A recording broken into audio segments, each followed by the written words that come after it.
السلام علیکم ورحمۃ اللہ وبرکاتہ۔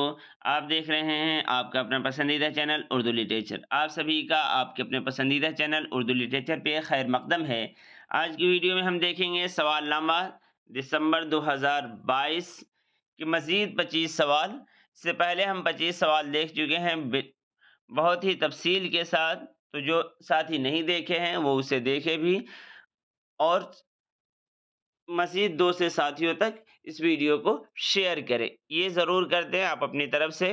چلیے چلتے ہیں بلا تاخیر سوال کی طرف۔ پہلا سوال، اور اس سیریز کے سوال نمبر 26 آپ کی اسکرین پہ ہے۔ سبز پری کس کا کردار ہے؟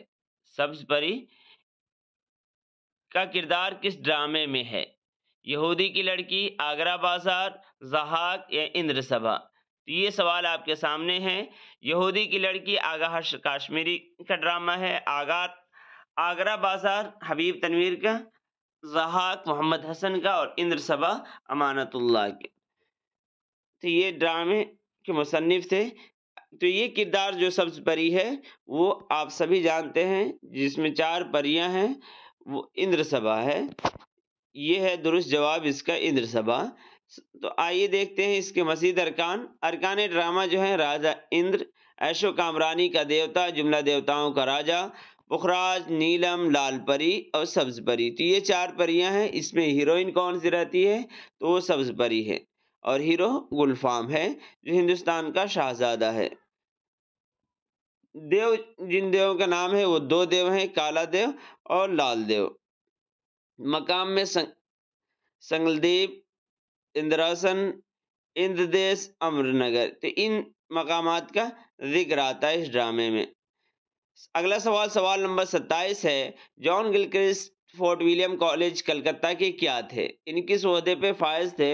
ہندوستانی شعبے کے پروفیسر اور صدر تھے، پرنسپل تھے، بانی یا مشیر اعلیٰ تھے؟ تو کیا ہوگا اس کا درست جواب؟ آپ جلدی سے کمنٹ میں دیجئے۔ اس کا درست جواب ہے کہ یہ ہندوستانی شعبے کے پروفیسر اور صدر تھے، نہ ہی پرنسپل، نہ بانی اور نہ ہی مشیر اعلیٰ۔ تو یہ کس عہدے پہ فائز تھے؟ ہندوستانی شعبے کے پروفیسر تھے اور اسی کے صدر رہے۔ آئیے دیکھتے ہیں تاریخ ادب اردو جلد سوم، جو جمیل جالبی کی کتاب ہے، اس میں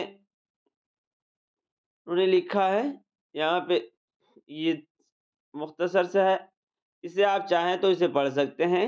جان بورتھویک گلکرسٹ جو ایڈمبر اسکاٹ لینڈ کا باشندہ تھا، اس کی ابتدائی تعلیم وہی ہوئی تھی، اور ایڈمبر یونیورسٹی سے ہی اس نے طب کی تعلیم حاصل کی تھی۔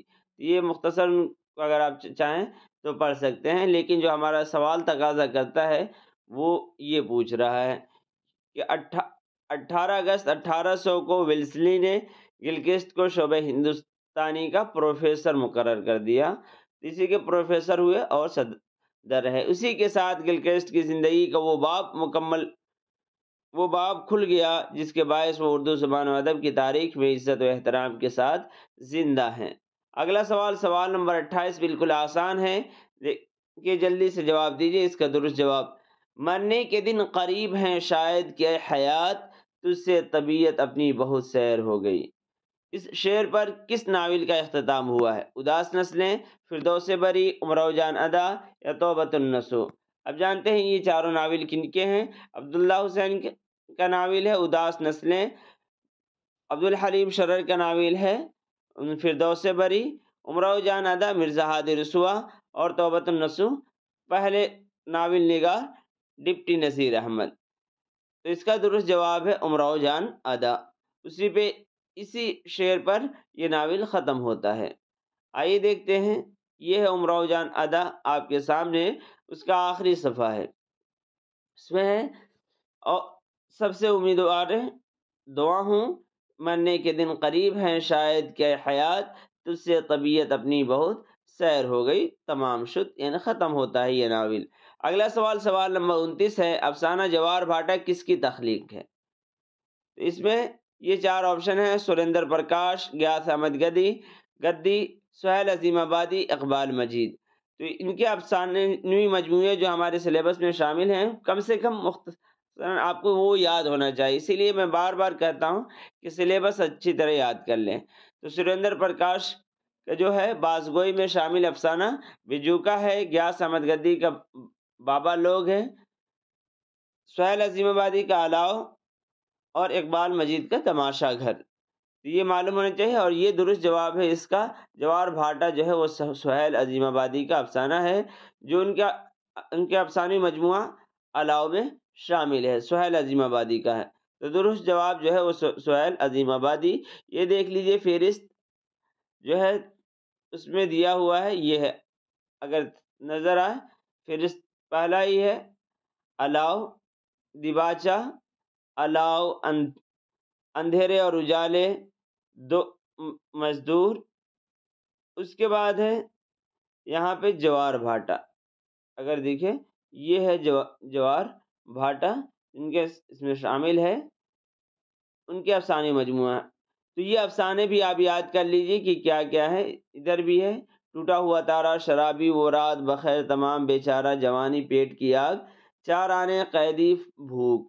یہ ان کے افسانے ہیں جو الاؤ میں شامل ہے۔ یہ جوار بھاٹا کہ ان کی ابتدائی عبارت دیکھ لیجئے۔ بھادو کا مہینہ تھا، رات کے 2 بج چکے تھے، موسلادھار بارش برس رہا تھا۔ کملا ناتھ بابو اب تک ضروری کاغذات دیکھ رہے تھے، وہ ہاتھ میں قلم لیے کرسی پر بیٹھے تھے، میز پر بجلی کا لیمپ جل رہا تھا اور سامنے کاغذات کا انبار بکھرا پڑا تھا۔ پاس ہی مسری پر ان کی بیوی پدما سوئی ہوئی تھی۔ جوار بھاٹے کے 2 کردار آپ کو معلوم ہو گیا، کملا ناتھ اور پدما۔ یکایک بجلی چمکی، بادل کڑکا اور سارا کمرہ روشن ہو گیا۔ کملا بابو کی آنکھیں چونتیا سی گئیں، لیمپ کی روشنی ماند پڑ گئی، مسری پر پدما کانپ سی گئی۔ وہ بے تابی کے ساتھ باں پھیلا کر ذرا کھسکی، مگر اس کا ہاتھ مسری کی خالی جگہ پر پڑا۔ ایک بار اس نے آس پاس ٹٹولا، مگر وہاں کچھ نہ تھا۔ خوف سے اس کی نیند اچٹ ہو گئی۔ اس نے کمرے میں چاروں طرف دیکھا، کملا بابو اپنے خیال میں ڈوبے ہوئے تھے، پدما نیند میں ڈوبی ہوئی۔ اگلا سوال اب آپ کے اسکرین پہ ہے، سوال نمبر 30۔ کس محقق نے پٹنہ سے ایک تحقیقی رسالہ معاصر نکالا تھا؟ اختر اورینوی، عطا کاکوی، قاضی عبدالودود، شین اختر۔ یہ سوال جو ہے یہ اس سے پہلے بھی غلط ہی سوال تھا، اس بار بھی وہی ہے کہ معاصر نہیں، جو یہ آپشن میں ہے اور جن کا بتایا گیا وہ معیار ہے، نہ کہ معاصر۔ آئیے معیار کو ذہن میں رکھ کے اس کا درست جواب ہو جائے گا قاضی عبدالودود۔ قاضی عبدالودود اس لیے کہ معاصر جو رسالہ ہے، دیکھیے ایک کتاب ہے رسالہ معاصر، ایک ادبی منظرنامہ، اکبر علی، صفحہ نمبر 8 سے 11 یہاں پہ دیا گیا ہے۔ اس میں دیکھیے آغاز معاصر سے متعلق لکھا ہے، ماہنامہ معاصر اپنے مزاج کے اعتبار سے خالص علمی و ادبی رسالہ تھا۔ ظاہر ہے کہ ایسے رسالے بہت کم نکلتے اور پنپتے ہیں، اس کے خریدار کم ہوتے ہیں۔ تجارتی نقطہ نظر سے بھی ایسے رسالے جن کا اجرا اس جذبے کے تحت کیا جاتا ہے کہ کبھی عیاں اور کبھی تسلیم جاں ہے زندگی، اس میں اگر آپ دیکھیں گے ادھر تو یہاں پہ عظیم صاحب ڈاکٹر عظیم الدین احمد عظیم آبادی، معاصر کے بانی اور مدیر اول۔ تو بانی جو ہے معاصر کے کون ہیں؟ ڈاکٹر عظیم الدین احمد عظیم ہیں، نہ کہ قاضی عبدالودود۔ اور رہی بات یہ کہ اس پہ کام جو کرتے تھے وہ کلیم الدین احمد کرتے تھے۔ خاک ہوں پر توتیاں ہوں چشم محرمہ کا، آنکھ والا رتبہ سمجھے مجھے غبار راہ کا۔ اس میں اگر آپ یہاں دیکھیں گے معاصر کا پہلا شمارہ نومبر 1940 میں منظر عام پر آیا، اس کے مدیر ڈاکٹر عظیم الدین احمد تھے، لیکن اداریے کے طور پر کلیم الدین احمد نے چند صفحات تقریب کے عنوان سے لکھے، جس میں معاصر کے موقف کا واضح طور پر اظہار کیا گیا۔ تو یہ آپ کو معلوم ہو جانا چاہیے کہ یہ جو ہے معاصر، اس کے نکالنے والے عظیم الدین احمد تھے، نہ کہ اور رہا قاضی عبدالودود کا رسالہ، تو یہ قاضی عبدالودود کا معیار جو ہے صفحہ نمبر 3-4 پہ دیکھ لیجئے، پیش گفتار۔ یہ ماہنامہ معیار پٹنہ کے مکمل فائل کی عکسی نقل پیش خدمت ہے، جو قاضی عبدالودود صاحب نے 1936 میں 42 سال کی عمر میں نکالا، جو مارچ سے جولائی اگست تک 6 ماہ میں 5-6 پرچے نکل کر اسی سال بند ہو گیا۔ اس کے بند ہونے میں خریداروں کی کمی کا اتنا دخل نہ رہا ہوگا جتنا قاضی صاحب کی اس مسلسل علالت کو، جس کا سلسلہ 1924 قیام یورپ سے شروع ہو گیا تھا۔ تو یہ ہے جو قاضی عبدالودود صاحب کا معیار انہوں نے نکالا تھا۔ چلیے چلتے ہیں اگلے سوال کی طرف۔ سوال نمبر 31 آپ کے سامنے، شاعری کے لیے ایک شریں دیوانگی اور تنقید کے لیے ایک مقدس سنجیدگی کی ضرورت ہوتی ہے، یہ قول کس نقاد کا ہے؟ امداد امام حسن، احتشام حسین، شبلی نعمانی، آل احمد سرور۔ ان میں سے کاشف الحقائق امداد امام حسن کی مشہور ہے، احتشام حسین کی کئی کتابیں ہیں، شبلی نعمانی شعر العجم تنقید میں، آل احمد سرور کی بھی کئی کتابیں ہیں جس میں تنقید کیا ہے اسی میں سے یہ عبارت ہے۔ تو اس کا درست جواب جو ہے وہ آل احمد سرور، آل احمد سرور اسی میں لکھتے ہیں تنقید کیا ہے میں۔ یہاں کونے میں رہا یہ سوال، جو نقاد شاعر نہیں ہوتے، اسی کو دیکھیے یہاں پہ رہا یہ سوال کہ جو نقاد شاعر نہیں ہوتے وہ شاعری کے متعلق کیا بتا سکتے ہیں، یا جو ناولسٹ نہیں وہ ناول کے متعلق کیا رائے قائم کر سکتے ہیں۔ تو یہ سوال ایک غلط فہمی پر مبنی ہے۔ مولوی عبدالحق کے متعلق دنیا جانتی ہے کہ وہ شاعر نہیں، لیکن یہ بات ان کے اچھے نقاد ہونے میں خلل انداز نہیں تھی۔ جگر ایک اچھے شاعر ہیں مگر وہ ایک اچھے نقاد نہیں کہے جا سکتے۔ اب اسی سے آگے یہ عبارت ہے جو سوال میں ہے، شاعری کے لیے ایک شریں دیوانگی اور تنقید کے لیے ایک مقدس سنجیدگی کی ضرورت ہوتی ہے۔ اب اسی سے متعلق اور نولڈ کی ایک اصطلاح کو بتا رہے ہیں، اور نولڈ نے اس کو ہائی سیریسنس کہا ہے، ہائی سیریسنس مقدس سنجیدگی کو کہا ہے۔ کبھی کبھی یہ دونوں چیزیں ایک ہی شخص کے یہاں مل جاتی ہے۔ ہر اچھا شاعر ایک فنی شعور بھی رکھتا ہے، مگر یہ فنی شعور اسے ادب کے دوسرے اصناف کی قدر و قیمت متعین کرنے میں چندہ مدد نہیں دیتا، بلکہ ایک رکاوٹ ہی ثابت ہوتا ہے۔ ایک شعبے کی طاقت دوسرے کی کمزوری ہو ہی جایا کرتی ہے۔ اگلا سوال، سوال نمبر 32 ہے آپ کی اسکرین پہ۔ فقط موتیوں کی پڑی پازیب کہ جس کے قدم سے گوہر پائے زیب، اس بیت میں کون سی صنعت ہے؟ صنعت پوچھی گئی ہے۔ اس صنعت میں تجنیس تام، تجنیس مفروق، تجنیس مرکب متشابہ، تجنیس خطی۔ یہ تجنیس کی جو قسمیں ہیں وہ یہاں پہ آپ کو دی ہوئی ہے اور اسی سے متعلق سوال ہے۔ اس کا درست جواب، یعنی اس میں جو ہے تجنیس کا جب بھی ہے تو وہاں پہ دیکھنا ہوتا ہے کہ ایک جیسے دو الفاظ، جنس ایک جیسا ہونا، جنس کا مطلب ہی ہوتا ہے تجنیس ایک جیسا ہونا ہے، تو ایک جیسے کون سے الفاظ ہیں اسی پہ آپ کو غور کرنا ہوتا ہے۔ تو جہاں پہ بھی تجنیس کی بات آ جائے تو وہاں پہ اسی کو دیکھنا رہتا ہے۔ اب اس میں اب مزید آپ دیکھ سکتے ہیں کہ تجنیس تام ہے، مفروق ہے، تجنیس تام مماثل ہے، متوافی ہے، کیا ہے وہ الگ چیز ہے۔ تو آئیے دیکھتے ہیں اس کی تفصیل۔ تجنیس تام، تو اس کا درست جواب تو ہو گیا تجنیس مرکب متشابہ۔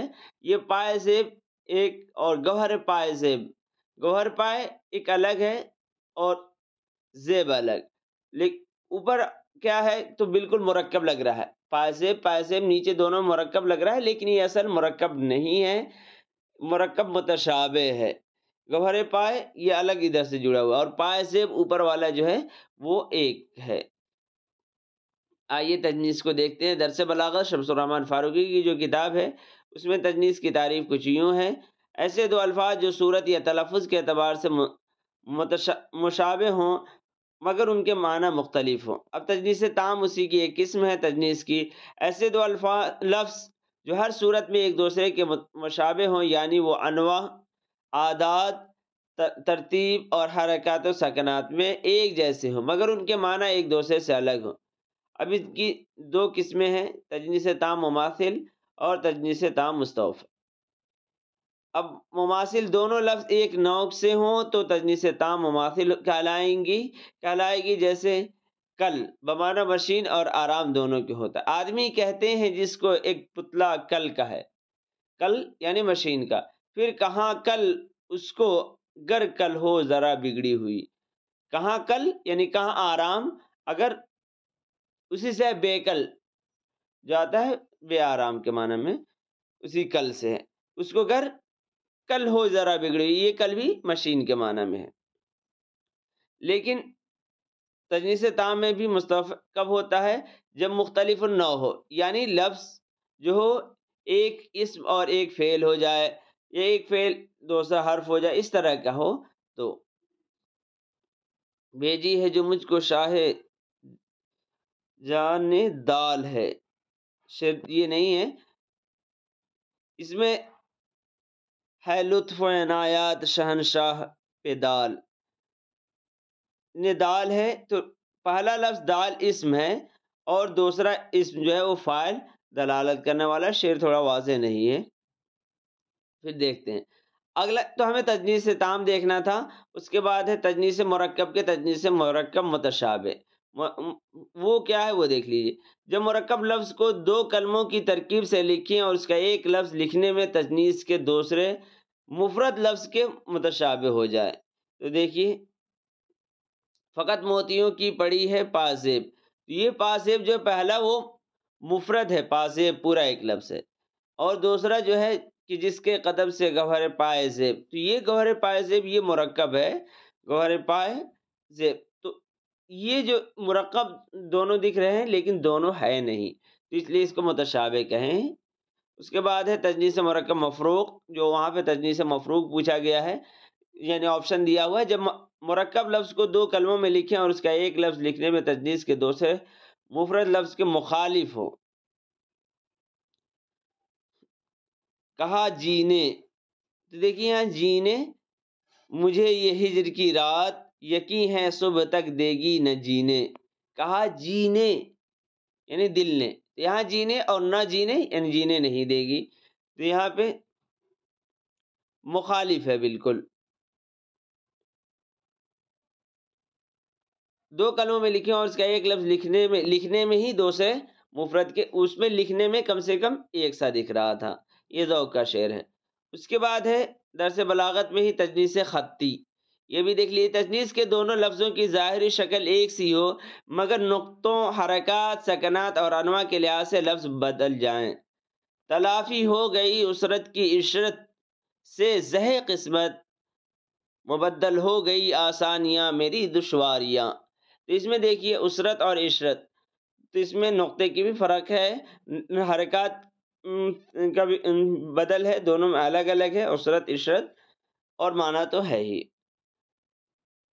اب اس کے بعد تجنیس خطی یہاں پہ دے رکھا ہے تو سبھی ہم نے دیکھ لیا، تو اس کا درست جواب تھا تجنیس مرکب متشابہ۔ اگلا سوال، سوال نمبر 33 ہے آپ کے اسکرین پہ، دیکھیے ترائلے کتنے مصروں پر مشتمل ہوتی ہے؟ 5، 6، 7، 8، یہ آپ کے 10ویں اکائی سے سوال ہے۔ تو ترائلے یہ کون کس زبان کے صنف ہے وہ بھی بتائیے آپ لوگ، تو اس کا درست جواب کیا ہے؟ 8، 8 مصروں پر مشتمل ہوتا ہے یہ، یہاں پہ دیکھ سکتے ہیں، ادبی اصناف گیان چند جین کی کتاب ہے، اس میں صفحہ نمبر 98 99 پہ ہے، فرانسی شاعری میں بندوں کے ایک نظام کو ترائلے کہتے ہیں، فرانسیسی کے علاوہ انگریزی میں بھی اسی حیت کی نظمیں لکھی گئی، اس نظم میں 8 مصرے اور 2 قوافی ہوتے ہیں، تو یہ بھی یاد رکھیے، پتہ چلا کہ وہاں پہ لکھا ہوا ہے ترائلے میں کتنے قوافی ہوتے ہیں اور آپ مصرے سمجھ کر 8 لگا دیں، تو قوافی 2 ہوتے ہیں، دراصل مصرے تو 5 ہی ہوتے ہیں جنہیں دہرا کر 8 بنا لیا جاتا ہے، وہ مزید آپ اسے دیکھ سکتے ہیں نظام قوافی، اس سے پہلے بھی اس کو کئی بار سمجھا چکا ہوں کہ کیا ہوتا ہے۔ الف با یعنی پھر الف الف الف با الف با، تو اس طرح یہ ہوتا ہے، یعنی قوافی کیسے بدلتے ہیں، با والا ایک الگ قافیہ ہے اور الف والا ایک الگ قافیے کا ہوتا ہے۔ مصروں کے تنوع اور تکرار کے لحاظ سے 5 مصروں کی یہ صورت ہوتی ہے، یعنی اگر مصرے کا تنوع اگر لیں تو چلیے اسے مزید اگر سمجھنا ہوگا تو آپشن بتائیے گا، پھر ترائلے پہ ایک چھوٹی مختصر ویڈیو بنا دوں گا۔ سوال نمبر 34 ہے، سنسکرت شاعری میں رس کا نظریہ کس نے پیش کیا؟ یہ بہت ہی مشہور سوال ہے، بار بار یہ پوچھا جاتا ہے، تو آچاریہ تک ابھینوگپت، آنند وردھن، بھرت منی، تو اس کا درست جواب کیا ہے؟ بھرت منی، وہ اپنے ناٹیہ شاستر میں اس کو بتاتے ہیں۔ آئیے دیکھتے ہیں، سنسکرت شعریات پہ پڑھنے کے لیے جو کتاب ہے وہ کن کی؟ امبر بہرائچی کی ہے۔ اس میں دیکھیے بھرت کے ناٹیہ شاستر کو مقبولیت حاصل ہے۔ اس طرح ہم دیکھتے ہیں کہ آچاریہ بھرت کے ناٹیہ شاستر سے قبل رس لفظ کے مختلف معنی ارتقا پذیر ہو چکے تھے۔ ابتدا میں ویدوں میں رس کا استعمال نباتات کے عرق کے لیے ہوا، بعد میں یہ سوم رس انبساط، کیفیت اور طلسم آمیز سرور کے لیے ہوا۔ اپنشدوں میں یہ بہت لطیف معنی حاصل کر کے انبساط روح اور وصل حق کے لیے مستعمل ہوا۔ رامائن اور مہابھارت نے سوت آد سے ہوتا ہوا یہ واتسیان کے کام سوتر میں جنسی جذبے کی شکل اختیار کر گیا۔ اس طرح لفظ رس کے معنی کا سفر کثافت سے لطافت کی طرف، عنصری کائنات سے ماورائی کائنات کی طرف ہوا، اور آخرکار بھرت کے ناٹیہ شاستر میں رس کا شعریاتی تجزیہ ہوا۔ آچاریہ بھرت کے ناٹیہ شاستر جو ہے رس کے نظریے کی اولین کتاب ہے۔ ناٹیہ شاستر صدیوں سے ارتقا پذیر رس کے متعلق شعریات کا گلے سرسب کہا جا سکتا ہے۔ عرض کرنے کا مدعا یہ ہے کہ ناٹیہ شاستر اچانک کوئی نظریہ لے کر نہیں آیا، بلکہ اس میں زیر بحث آنے والے مواد کی زمین صدیوں کے غور و فکر کے بعد تیار ہوئی ہے۔ آچاریہ بھرت نے رس سے متعلق اپنے سے قبل موجود تمام تر مواد کا گہرائی سے مطالعہ کرنے کے بعد ہی ناٹیہ شاستر کی شکل میں رس نظریے کی ایک جامع اور مربوط شکل میں پیش کیا۔ چلیے آگے دیکھتے ہیں۔ اس میں ہے کہ آچاریہ بھرت نے ناٹیہ شاستر کے 6 اور 7ویں باب میں، یہ یاد رکھیے رس کی تشریح تفصیل کے ساتھ کی ہے، تو یہ باب بھی پوچھا جا سکتا ہے 6 اور 7۔ سوال نمبر 35 ہے، مسافران لندن کے نام سے سید کے علاوہ کس نے سفرنامہ لکھا؟ سید مہدی علی خان، سید سمیع اللہ خان، خواجہ وحید الدین خان، حبیب الرحمن خان شیرانی۔ تو اس کا درست جواب کیا ہے؟ محمد سمیع اللہ خان ہے۔ یہ کتاب آپ کو آپ کے دائیں طرف دکھ جائے گی۔ دیکھیے، سر سید تحریک کے رکن رکین مولوی سمیع اللہ خان کا سفرنامہ مسافران لندن، تازہ اضافہ مقدمہ اور تعلیقات کے ساتھ اس کو ترتیب دیا پروفیسر ڈاکٹر اصغر عباس صاحب نے۔ اگلا سوال نمبر 36 ہے، رسالہ فوائد الناظرین کس نے جاری کیا تھا؟ ماسٹر رام چند، مولوی محمد باقر، مولوی چراغ علی، ماسٹر پیارے لال۔ سوال نمبر 36 کس کا درست جواب کیا ہوگا؟ ماسٹر رام چند اس کا درست جواب ہے۔ آئیے دیکھتے ہیں، ایک کتاب ہے اردو صحافت کی تاریخ نادر علی خان کی۔ ایسی کتابیں کئی ہیں، معصوم مراد آبادی کی بھی اچھی کتاب ہے۔ ایسے نادر علی خان کی اردو صحافت کی تاریخ مفید کتاب ہے اگر صحافت میں پڑھنی ہو تو۔ فوائد الناظرین سے متعلق انہوں نے لکھا ہے، ماسٹر رام چند اپنے متنوع کمالات اور علمی انکشافات کے باعث 19ویں صدی کے ممتاز، اور یہ حواشی ہے، اہم شخصیت کے مالک ہیں۔ آپ نے نہ صرف سائنس اور ریاضیات میں ماہرین فن سے خراج تحسین حاصل کیا، بلکہ درس و تدریس، تصنیف و تالیف کے ذریعے اپنے ہم وطنوں کی بیش بہا خدمات انجام دیں۔ مغربی علوم و فنون کا ذوق عام کرنے اور شعور انسانی کو بیدار کرنے کے لیے 23 مارچ 1845 کو فوائد الناظرین کے نام سے ایک مصور 15 روزہ رسالہ جاری کیا۔ تو یہ بھی یاد رکھیے 15 روزہ ہے۔ مزید اگر دیکھنا ہے تو ویڈیو آپ پوز کر کے دیکھ سکتے ہیں اسے۔ اگلا سوال نمبر 37 ہے، رسالہ محب ہند کس نے شائع کیا تھا؟ چمن لال، ماسٹر وزیر علی، ماسٹر رام چند، ہردیو سنگھ۔ ہردیو سنگھ کا نام کس سے جڑا ہوا تھا وہ آپ بتائیں گے۔ تو اس کا درست جواب بھی ماسٹر رام چند ہی ہے۔ ان سے متعلق ہم دیکھ لیتے ہیں محب ہند۔ ماسٹر رام چند اپنی بیدار مغزی اور وسیع النظری اور جذبہ اشاعت علم کی وجہ سے فوائد الناظرین کی تنگ دامانی پر زیادہ عرصے تک قناعت نہ کر سکے، یعنی اس کے بند ہونے پر، کیونکہ ان کی حب الوطنی، انسان دوستی اور حریت فکر انہیں ہر لحظہ متفکر اور بے قرار رکھتی تھی۔ اسی میں چنانچہ 1 ستمبر 1847 کو خیر خواہ ہند کے نام سے علمی اور ادبی مصور ماہنامہ رسالی جاری کیا۔ ابتداً یہ رسالہ مولوی محمد باقر مرحوم کے مطبع دہلی اردو اخبار میں پنڈت موتی لال شائع ہوتا تھا۔ تو یہ محب ہند جو ہے یہ انہی کا ہے۔ اگلا سوال نمبر 38 ہے، مستجات کی کتنی قسمیں ہیں؟ 2، 3، 4، 5، 6، 7 نہیں ہے، 2، 3 سے لے کر 5 تک۔ تو اس کا درست جواب کیا ہے؟ آپ جلدی سے دیجئے، یہ سوال یہ کئی بار کوئز میں بھی کرایا گیا ہے. اس کا درست جواب جو ہے وہ ہے 2. مستعدات کی 2 قسمیں کون کون سی ہے؟ عارض اور الزم کہیے یا الزام کہیے. شمیم صاحب اپنی کتاب اصناف سخن اور شعری حیات میں اس کو الزام کے نام سے لکھا ہے، اور ادبی اصناف میں گیان چند جین نے اسے الزم کے نام سے دے رکھا ہے. یہ دیکھ لیجئے مستعدات لغوی اعتبار سے مستعدات کے معنی زیادہ کی گئی چیزیں ہیں، اس پہ جانا نہیں ہے. مزید اگر آپ دیکھنا چاہیں گے تو بعد میں ویڈیو کو پوز کر کے دیکھ سکتے ہیں. یہاں پہ دیکھیں گے یہ ہے مستعدات عام طور پر 2 قسم کے ہوتے ہیں، مستعدات عارض اور مستعدات الزام. یہ دے رکھا ہے. اگر آپ یہ مستعدات عموماً 2 قسم کے ہوتے ہیں، مستعدات عارض اور مستعدات الزام. سوال نمبر 39 ہے آثار و سنادید کا پہلا ایڈیشن کب اور کہاں سے شائع ہوا؟ آثار و سنادید آپ جانتے ہیں تاریخ کی عمارات پہ لکھی ہوئی کتاب سر سید کی کہاں سے شائع ہوئی ہے؟ بدایوں 1845، کانپور 1850، آگرہ 1848، دہلی 1847.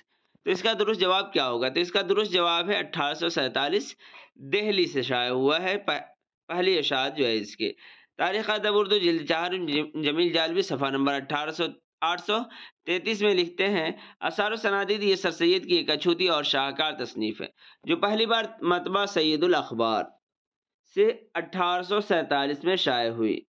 1847 کا یہ ایڈیشن 4 ابواب پر مشتمل ہے. تو اس میں دہلی تو نہیں لکھا ہے لیکن 1847 دیکھ لیجئے، اور مطبع سید الاخبار ہے جو دہلی میں واقع تھا. اگلا سوال آپ کے اسکرین پہ سوال نمبر 40.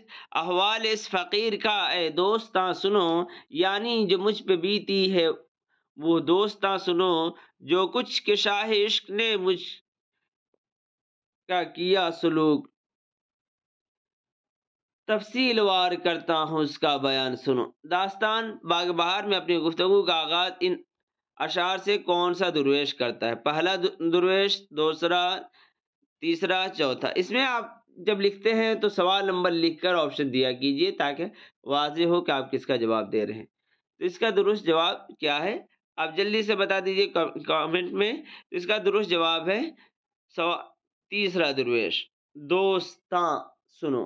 اس کو مزید آپ کو یاد کرانے کے لیے میں بتاؤں گا، تو آئیے دیکھتے ہیں. یہ ہے تیسرا درویش کا. اسی میں دیکھیے یہ ہے جو کچھ کہ شاہ عشق نے مجھ سے کیا سلوک، تفصیل وار کرتا ہوں اس کا بیان سنو. تیسرے درویش. چاروں کا یاد رکھنے کے لیے ایک لفظ ہے رانب. اگر اتنا یاد رکھتا ہے ران یاد رکھیے، با بعد میں یاد رکھ لیجئے گا، بائیں پیر کا ان کا ہی ران یاد رکھیے. اور سنو اس کا ردیف ہے، اور ران اگر آپ یاد رکھتے ہیں تو اس سے قافیہ اور حرف روی سے نکال سکتے ہیں. راہ پہ ختم ہوتا ہے پہلے درویش کا. سمے دیکھیے، یہ سرگزشت میری ذرا کان دھر سنو، دھر زبر اور سر بسر. تو اس میں سے را لے لیجئے. دوسرے میں درویش جو ہے اس کے نیچے اے یار اس فقیر کا ٹک ماجرا سنو. تو الف انتہا اور لا دوا سنو، گا ہمارا اور نپٹ لا دوا سنو. تو اس میں الف ہے، تیسرے میں نون ہے، دوستاں داستاں اور بیاں، اور چوتھے میں با ہے، اب سب اور سب. تو اس سے آپ یاد رکھ سکتے ہیں آسانی سے. اگلا سوال نمبر 41 ہے. ذیل میں 2 زمرے صحیح ہیں اور 2 غلط. دیکھیے زمرہ کیا ہے؟ محمود شیرانی، نصیر الدین ہاشمی، مسعود حسین خان، جگن ناتھ آزاد. بی ہے محمود شیرانی، نصیر الدین ہاشمی، مسعود حسین خان، گوپی چند نارنگ. تو جگن ناتھ کی جگہ پہ گوپی چند نارنگ آ گئے. تیسرے میں محمود شیرانی، نصیر الدین ہاشمی، اس کے بعد گوپی چند نارنگ اور مرزا خلیل بیگ. اس کے بعد ہے چوتھا آپشن ڈی. چوتھا آپشن نہیں ہے، یہ ڈی کا جو زمرہ ہے محمود شیرانی، نصیر ہاشمی ہیں ہی، مسعود حسین خان بھی ہیں تیسرے کی طرح، صرف سی میں الگ کیا گیا ہے. اس کے بعد چوتھا قمر رئیس. تو اس میں کون سا درست ہے؟ A B, B D, C D, B C. تو یہ آپ کو بتانا ہے. تو اس کا درست جواب کیا ہوگا؟ تو دیکھیے اس میں دیکھتے ہیں، ہم آگے چلتے ہیں.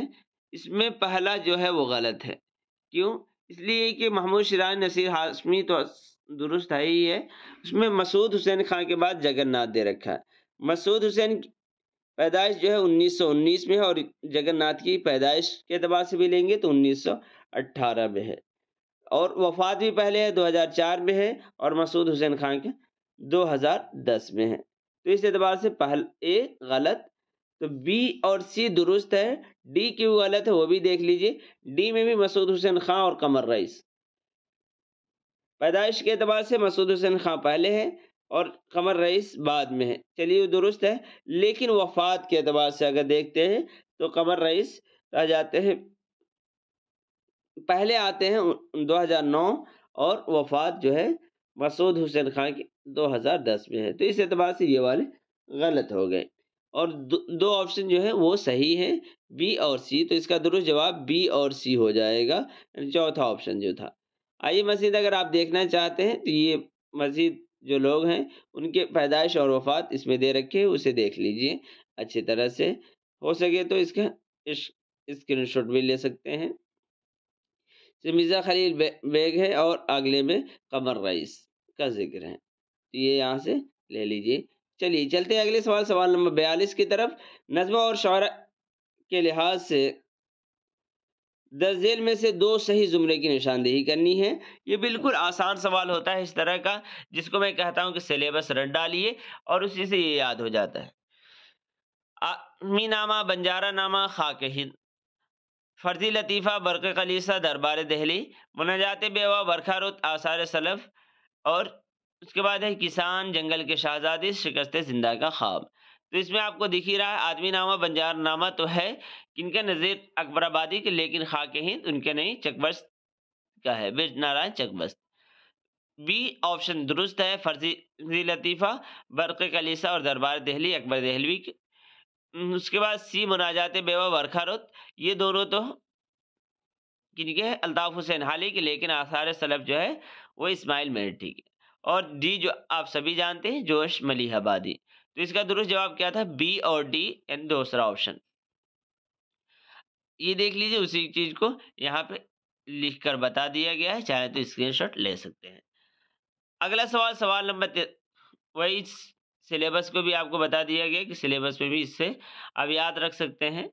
مزید اگر یہ رہا، یعنی یہاں تھا یہ والا آدمی نامہ، بنجارہ نامہ، اور اس کے بعد چکبست سے یہ خاک ہند، اور دوسرے والے میں برکھا رت اور مناجات بیوہ، لیکن اسماعیل میٹھی سے یہ آثار سلف وہیں سے نیچے سے اٹھا لیے تھے۔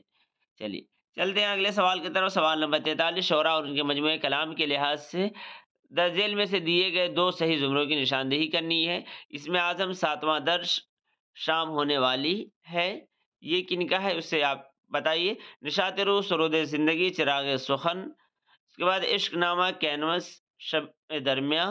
ڈی ہے گل نغمہ، روح کائنات، جب فصل بہارا آئی تھی۔ جب فصل بہارا آئی تھی یہ کن کے ہے، کلیم کی، اور گل نغمہ، روح کائنات جو ہے یہ دونوں ہے فراق کے، تو اس لیے یہ غلط ہو جاتا ہے۔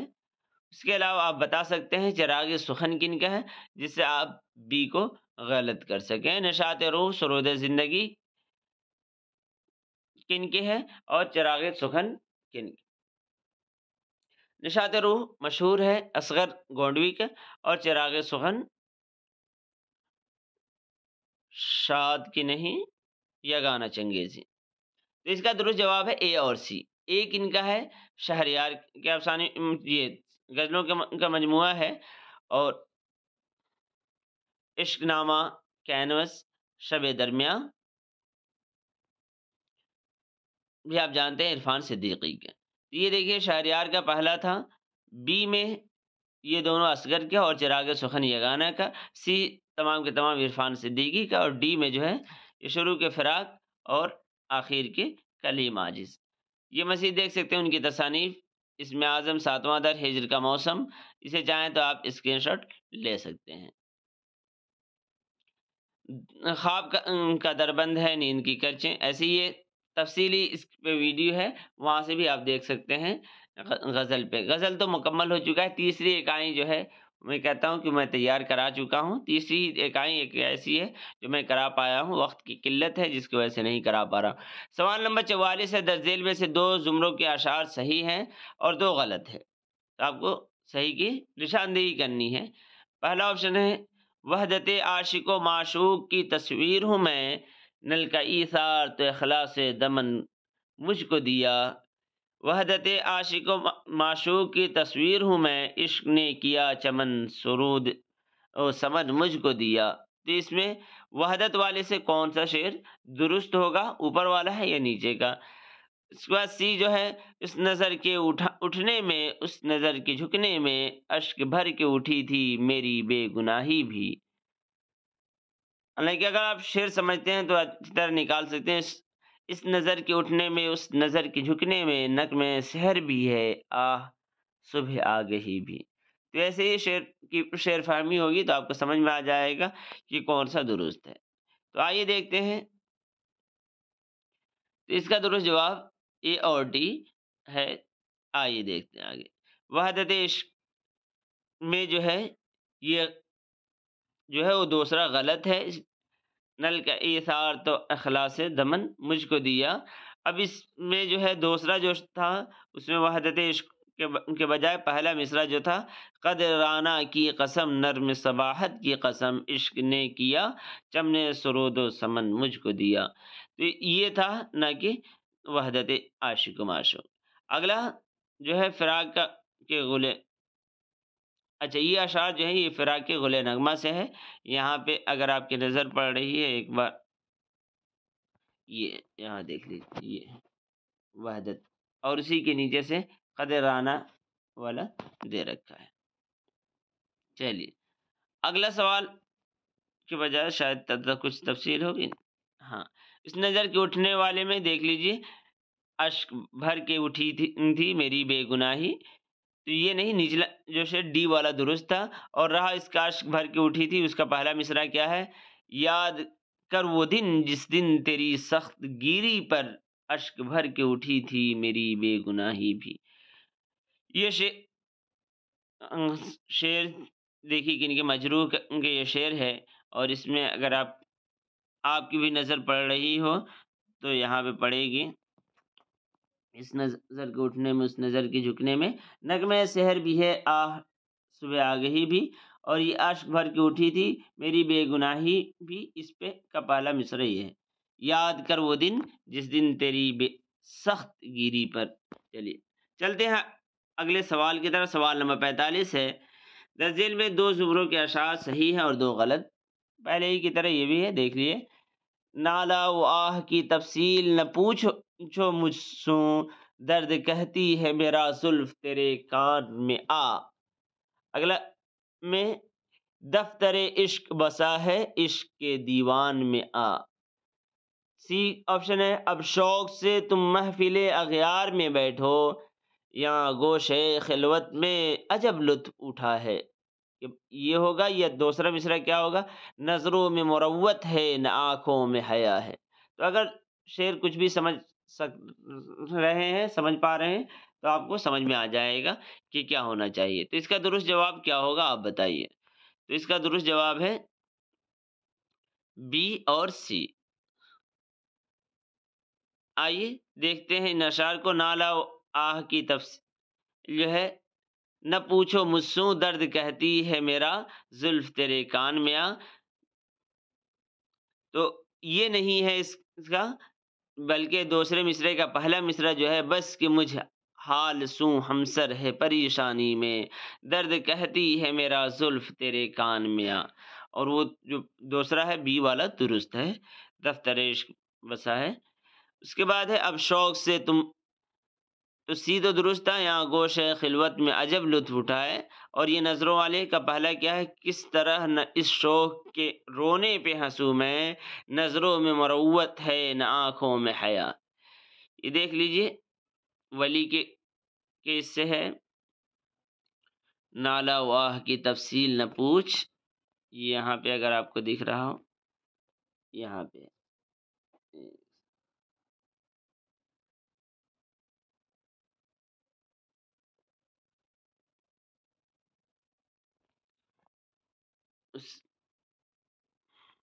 اب آگے چلتے ہیں۔ اس کے بعد جو تھا، بس کہ ہوں مجھے،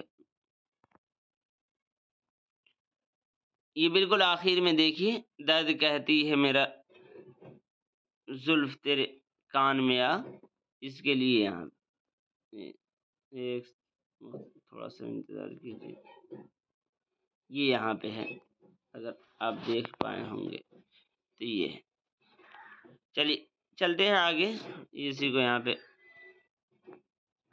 اب جو دوسرا تھا، نظروں میں مروت ہے نہ آنکھوں میں حیا ہے، تو اس کا پہلا مصرع تھا کس طرح نہ اس شوق کے رونے پہ ہنسوں میں، نظروں میں مروت ہے۔ اور اگلا مصرع، جو اب شوق سے تم محفل اغیار میں بیٹھو، یہاں گوشے خلوت میں عجب لطف اٹھا ہے۔ سوال نمبر 46 اب آپ کی اسکرین پہ، درج ذیل میں کے 2 جملے صحیح اور 2 غلط ہے، تو آپ کو صحیح کی نشاندہی کرنی ہے۔ الفاروق سفرنامہ روم مصر شام، حیات جاوید مسافران لندن۔ بی، مسافران لندن ابن بطوطہ کے تعاقب میں غبار خاطر الفاروق۔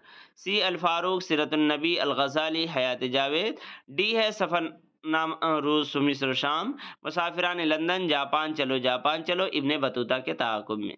تو پہلے میں اگر سوال نمبر 46 کا دیکھتے ہیں تو یہ صنف کے اعتبار سے الفاروق کیا ہے، اب سبھی جانتے ہیں کہ یہ سوانے ہے، اس کے بعد یہ سفرنامہ آ گیا، پھر ایک سوانے اور ایک سفرنامہ۔ مسافران لندن سر سید کا حیات جاوید حالی نے لکھا ہے، سوانے ہے، اور یہ سفرنامہ شبلی کا ہے، اور الفاروق شبلی نے لکھا ہے، عمر فاروق رضی اللہ تعالیٰ کی سوانے، تو یہ غلط ہے۔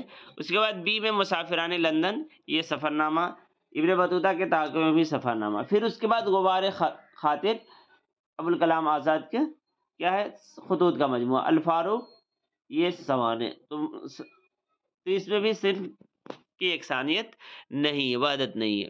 لیکن سی میں کیا ہے، الفاروق سیرت النبی الغزالی اور حیات جاوید سبھی کے سبھی سوانے ہیں، اور ڈی میں سفرنامہ، سفرنامہ روم مصر و شام، مسافران لندن جاپان چلو جاپان چلو ابن بطوطہ کے تعاقب میں۔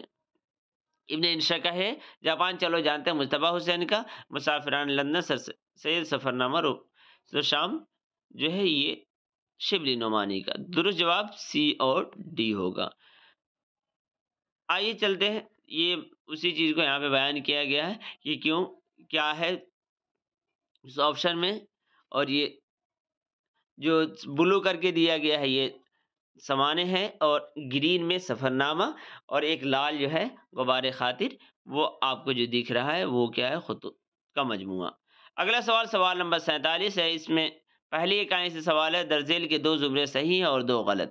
غشائی آوازیں غین قاف، غین قاف کاف ہے، دندانی آوازیں دال نون سین، دانت پہ جا کے نکلتے ہیں، دال، تو ادائیگی کر کے آپ کو دیکھ لینا ہوگا۔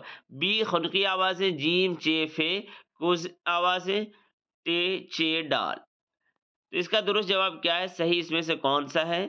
تو دیکھیے کوز آوازیں جو ہے اس میں چھوٹی ٹوئے بنتی ہے جس میں چے نہیں ہے، تو اس کا درست جواب ہے اے اور سی۔ آئیے دیکھتے ہیں، یہ خنقی آوازیں مجھے ملا نہیں کہیں پہ، مزید اگر کسی کو ملتا ہے تو بتاؤں گا۔ یہ دیکھیے اس میں بتاتے وقت بتایا تھا قطع دار اور غیر قطع دار۔ قطع دار ہوتا کیا ہے، یہ کچھ ساتھیوں کا سوال تھا، دیکھیے اس کو انگلش میں ایک لفظ آتا ہے سلیبل، مونو سلیبل ہوتا ہے، بائی سلیبل ہوتا ہے، یعنی کتنے بار اسے توڑا جائے تو ٹوٹ سکتا ہے۔ تو قطع دار اور غیر قطع دار میں یہ فرق ہے، غیر قطع دار کی ٹوٹ نہیں سکتا ہے، جیسے سر ہے، اونچائی چڑھاؤ جسے کہہ سکتے ہیں وہ ہے، جسے ٹون کہتے ہیں وہ ہے، اور قطع دار بھی جو سلیبل ہوتا ہے، جیسے دیکھیے اگر ہم بول رہے ہیں لفظ تو ایک ہی بار میں بول پا رہے ہیں، وہی ہے کتاب، تو اس کو کیا کتاب، تو 2 سلیبل والا ہو گیا ہے۔ جیسے عام طور پہ انگلش میں مثال دیتے ہیں بیوٹیفل، تو یہ 3 سلیبل والا ہوتا ہے، اسی کو قطع دار اردو میں بول رہے ہیں۔ اب دیکھیے ہم دیکھ رہے تھے کوزی، کوزی میں دیکھیے سب میں کیا ہے، اگر آپ کی نظر یہاں پہ پڑے، یہاں پہ کوزی ہے، کوزی یہ ہے، یہ والی لائن، تو سب میں وہ بنا ہوا ہے، نشان ہے۔ اس کے علاوہ انہوں نے کہا کہ دندانی، تو دندانی میں دیکھیے گا کیا کیا ہے، ایک بار تھوڑا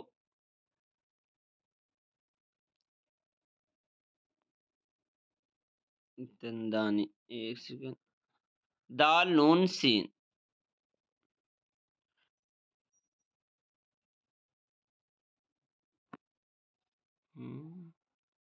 نون سین، اس والے سوال کو میں دیکھتا ہوں، یہ تو لسائی ہے، نون اور سین سے ہی ہے، اسے خونی کی، ٹھیک ہے، اس سوال کو میں مزید آپ کو الگ سے بتاتا ہوں۔ اگر آتا تندانی، دال تو تھا، دال سے ہی شاید دھوکہ کھا گیا، دال اور سین، نون، نون بھی لسائی آواز ہے، لسائی کو انہوں نے دندانی میں کر رکھا۔ چلیے دیکھتے ہیں اسے الگ سے۔ سوال نمبر 48، درزیل کے 2 زمرے صحیح ہیں اور 2 غلط۔ کھیل لڑکوں کا سمجھتے تھے محبت کے تئیں، ہے بڑا حیف ہمیں اپنی بھی نادانی کا، جان گھبراتی ہے اندوہ سے تن میں کیا کیا، ہے بڑا حیف ہمیں اپنے بھی نادانی کا۔ اس میں کون سا صحیح ہے؟ کفر کچھ چاہیے اسلام کی رونق کے لیے، حسن زنار ہے تسبیح سلیمانی کا۔ ڈی، کفر کچھ چاہیے اسلام کی رونق کے لیے، معتقد کون ہے میر ایسی مسلمانی کا۔ تو اس میں کون سا مصرع درست ہے اور غلط ہے؟ تو اس کا پہلا مصرع کیا ہے؟ تو پہلا اور سی، اے اور سی درست ہے۔ دوسرے میں ہم دیکھتے ہیں کہ پہلا جو ہے، جان گھبراتی ہے اندوہ سے تن میں کیا کیا، تو اس کا کون مصرع کیا ہوگا؟ دیکھیے اس کا کیا ہے، تنگ احوال ہے اس یوسف زندانی کا، اور اس کے بعد کیا ہے، سی صحیح تھا، کفر چاہیے اسلام کے رونق کے لیے، حسن زنار ہے تسبیح سلیمانی کا، لیکن معتقد کون ہے میر ایسی مسلمانی کا؟ تو اس کا ہے بت پرستی کو تو اسلام نہیں کہتے، معتقد کون ہے میر ایسی مسلمانی کا۔